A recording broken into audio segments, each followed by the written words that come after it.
কয়েক মাস আগের কথা। সেদিন প্রবল ঠান্ডা হাওয়ায় গায়ের জ্যাকেটটা পরে বিকেলে বই কিনতে অন্দরকিল্লায় গিয়েছিলাম। শীতের মধ্যে টুপটাপ করে অল্প অল্প বৃষ্টিও হচ্ছে। সেই বৃষ্টিতে ঠান্ডা আর বেশি বেড়ে গেল, কিন্তু হাড় কাঁপা নিয়ে বই কেনা শেষ করলাম। আন্দরকিল্লা এদিকেই জেম সেন হলো আমার পুরনো বন্ধু থাকে। ভাবছি ওর সাথে একবার দেখা করে যায়। ও আবার ঘর থেকে বের হতে চাচ্ছিল না, কারণ তখন প্রবাহ প্রবল অনেক শীত। আমার কথায় হার মেনে ওকে আমি ঘর থেকে বের করে নিই। ঠান্ডা ভাব দূর করার জন্য চা খেয়ে কিছুক্ষণ চায়ের দোকানে আড্ডা দিলাম। নানা রকম কথা বলছি মনটাকে ভালো করার জন্য। তবে চায়ের দোকানে আড্ডা না জমা চললে গেলাম ডিসি হিলে। বেশ নিরিবিলি জায়গা। দেখছি কয়েকটা জুটি বেশ আড্ডা দিচ্ছে, কেউ কেউ আবার মোবাইলে কথাও বলছে। দেখে যা মনে হলো তা স্বাভাবিক কথা না, প্রেম করছে মুঠোফোনে। এসব দেখে মনটা বেশ অন্যরকম ফুরফুরে হয়ে গেল। কি আজব পরিবেশ, শীত পড়েছে তার প্রতি কোনো খেয়ালই নেই। পাশে দেখি ফ্লাক্সে নিয়ে চাওয়ালা চা করছে। কিছু দূরে দেখি বাদামওয়ালা টেরাকের আগুন দিয়ে বুট বাদাম বিক্রি করছে। ওকে বললাম, চল বুট বাদাম খাই। ও আবার অনীহা প্রকাশ করলো। জোর করে বললাম, চ না খাই। বুট বাদাম কিনে সাথে আর বেশি আড্ডা জমালাম। আড্ডা দিচ্ছে ঠিকই, কিন্তু চোখ আমার সবখানে। কে কি করছে না করছে লক্ষ্য করছি। দেখি একটা দম্পতি তার মেয়েকে নিয়ে ডিসি হিল মঞ্চে থাকা জায়গাটায় বসে তারা কথা বলছে। আবার একটা ছেলে দেখি মেয়েটার হাত ধরে হাঁটাহাঁটি করছে। হঠাৎ দেখি একটা মেয়ে গেট দিয়ে ঢুকে একলা একলা কিছুক্ষণ ঘুরোঘুরি করছে। ওর সাথে পাশে কেউ নেই। আমাদের পাশে থাকার বসার জায়গাটা কিছু দূরে বসে আছে। মেয়েটার সাথে দেখি আসলে কেউই নেই, কিন্তু রাত তো হয়েই এলো। শীতও পড়েছে, একলা একলা বসে থাকা মানেটা কি? গায়ে কোনো শীতের কাপড়ও নেই। সালোয়ার কামিজ পরা মেয়েটি, চেহারাটা পরিষ্কার বোঝা যাচ্ছে না। আবছা আবছা আলোতে কিছুটা দেখছি। আচ্ছা যাক, আমি নিজের কাজে মন দিলাম। আমার বন্ধু আমার সাথে বক বক করে কথা বলেই যাচ্ছে। আমি কোনো ওর কথা শুনছি না, শুধু এদিক ওদিক দেখছি। কেউ কেউ দেখছি মুক্ত উদাস মনে সিগারেট টানছে, আবার কেউ কেউ দেখছি চলেই যাচ্ছে নিজ নিজ গন্তব্যস্থলে। প্রায় খালি হয়ে এসেছে জায়গাটা, কিন্তু মেয়েটি প্রায় বসেই আছে। জায়গাটা নিরাপদ না ভেবে বের হলাম, কারণ তখন রাত 9:30। আমার বন্ধুর সাথে রাস্তায় গল্প করে করে এসে ওকে বিদায় দিয়ে আবার আন্দরকিল্লায় আসলাম। আমার বাসা কাপ্তাই রাস্তার মাথার পর কাজিরহাট ভিতরের গলিতে 1 নম্বর কালুরঘাট বাস ধরতে হবে, কিন্তু এত দূরে বাস পাওয়া মুশকিল। আন্দরকিল্লার জায়গাও দেখি তো থমথমে। মনে একটা সংশয় হলো, অন্যদিন তো এভাবে থাকে না, কিন্তু আজ কেন?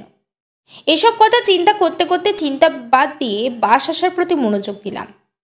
কোনোটা বাস যাচ্ছে না, যাচ্ছে শুধু বহনদার হাট পর্যন্ত। ভেঙে ভেঙে যাওয়া অনেক কষ্টকর, তাই আর কিছুক্ষণ অপেক্ষা করতে থাকলো। কিছুক্ষণ দেখলাম একটা নতুন বাস কালুরঘাট বলে চিৎকার করছে। আর মনে সংশয় হলো, এত বড় বাস এত রাতে এত সহজে যায় না। বাসটা বেশ নতুন। বাসে উঠে পিছনের সিটে গিয়ে বসতে দেখি সেই মেয়েটি যাকে আমি একলা একলা ঘোরাঘুরি করতে ডিসি হিলে দেখেছিলাম। কিন্তু এই মেয়েটি এই বাসে আসলো কি করে? এই বাস তো নিউ মার্কেট থেকে আসে। তাহলে আমার অনেক মনে প্রশ্ন ঘুরপাক খাচ্ছে। প্রশ্নটা আমার কাছে আসছে আর যাচ্ছে। আজব চিন্তার আমার পাশে এসে বসে আছে, কিন্তু না ভেবে উপায় কি? চিন্তার তো বিষয়। যাই হোক, আমি আমার সামনের দিকে ফিরে তাকালাম। বাস ছেড়ে দিয়েছে। আমি বাসের জানলার দিকে তাকিয়ে রইলাম। বাস ড্রাইভার পিছনের দিকে লাইট জ্বালিয়ে দিয়েছে। কিছুক্ষণ পর আমি আর মেয়েটির দিকে তাকিয়ে আছি। বাহ, বেশ সুন্দর মেয়েটি। তখন অন্ধকারে ভালোভাবে দেখা যায়নি। বয়স আর কত হবে, আনুমানিক 20 থেকে 21 হবে হয়তো। ওর দিকে না চেয়েও পারছি না। বেশ অপরূপ দেখতে, কিন্তু এভাবে থাকিয়ে থাকলে নিশ্চয় অন্য কিছু মনে এনে সন্দেহ করবে। কেমন জানি দেখতে মেয়েটি। একবার তাকিয়ে থাকতে দেখলে অনেক সুন্দর লাগে, আবার আরেকবার তাকিয়ে থাকলে মনে অদ্ভুত ধরনের বিকৃত চেহারা। ঠিক তাকাতে যেন ভয় হয়। খেয়াল করে দেখি ওর চোখ মুখ জল করছে। হাতগুলো দেখতেই বা কিরকম, অদ্ভুত ধরনের। বাস পূর্ণ গতিতে চলছে। আমার তো ঠান্ডায় যায় অবস্থা। গায়ে জ্যাকেট পরেও নিস্তার পাচ্ছি না, কিন্তু মেয়েটি ঠান্ডা সহ্য করছে কিভাবে?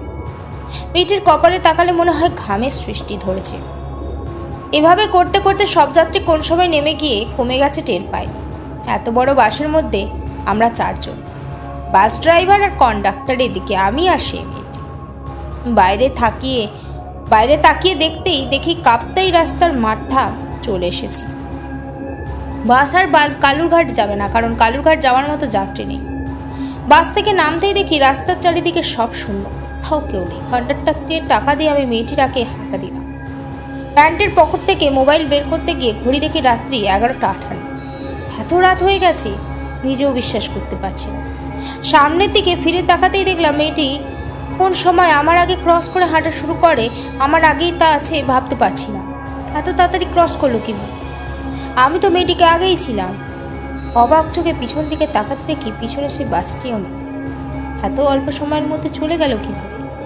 অন্তত বাসটির ইঞ্জিনের শব্দ তো শোনা যেত, অথচ শুনতেই পেলাম। আমি আবার সামনের দিকে ফিরে তাকাতেই দেখে মেয়েটি হাঁটা চলা অন্যরকম, ঠিক স্বাভাবিক মেয়েদের মতো না। আমি খেয়াল করলাম মেয়েটি আমার থেকে 20 হাত দূরে। ভালো করে দেখতেই মেয়েটি থেকে কি যেন আস্তে আস্তে গলে যাচ্ছে। আমি ভীষণ ভয়ে আছি, কারণ রাস্তার আশেপাশে কোনো জনমানব নেই। নিস্তব্ধ জায়গায় শুধু আমি মেয়েটিকে হাঁটছি। হাঁটতে হাঁটতে দেখি মেয়েটি কেমন জানি রূপ পরিবর্তন হচ্ছে। আমি ভূত পেতনি এসব বিশ্বাস করি না, কিন্তু আমার চোখের সামনে কি এসব ঘটে যাচ্ছে নিজেই তা বিশ্বাস করতে পারছি না। আমার মাথা তখন ঝিমঝিম করছে, শীতের মধ্যেও আমার শরীরে ঘাম ঝরছে। নিজেকে নিয়ন্ত্রণ করতে পারছি না, কারণ আমার আর হাতে বইয়ের বোঝা। হঠাৎ চোখের পলকে দেখি মেয়েটি নেই। কোথায় হয়ে গেল মেয়েটি? আমি আর হাঁটতে না পেরে চোখ মুখ অন্ধকার দেখছি। রাস্তায় পড়ে যাওয়ার মতো অবস্থা। আলোকিত রাস্তার স্ট্রিট লাইটও আমাকে যেন আলোকিত করতে পারছে না। সবকিছু যেন স্থির হয়ে আসছে, মনের দম ফুরিয়ে যাওয়ার উপক্রম। আকাশের দিকে তাকাতেই দেখি আকাশে একটিও তারা নেই, সব শূন্য। আমি নিশ্চুপভাবে ভয়ে ভয়ে আমার বাসার দিকে এগোতে থাকলাম। বাসায় পৌঁছতে শুকনো জায়গা একটা পিচ্ছিল আছাড়ও খেলাম, তবে ভাগ্য ভালো পড়ে যায়নি। বাসায় গিয়ে অন্য কিছু না ভেবে সোজা ঠান্ডা পানি খেতে লাগলাম। ভাবতে লাগলাম আজকে কি হলো যা আমার জীবনে ঘটেনি। কিন্তু মনে আমার এখনো প্রশ্ন, মেয়েটি কোথায় গেল?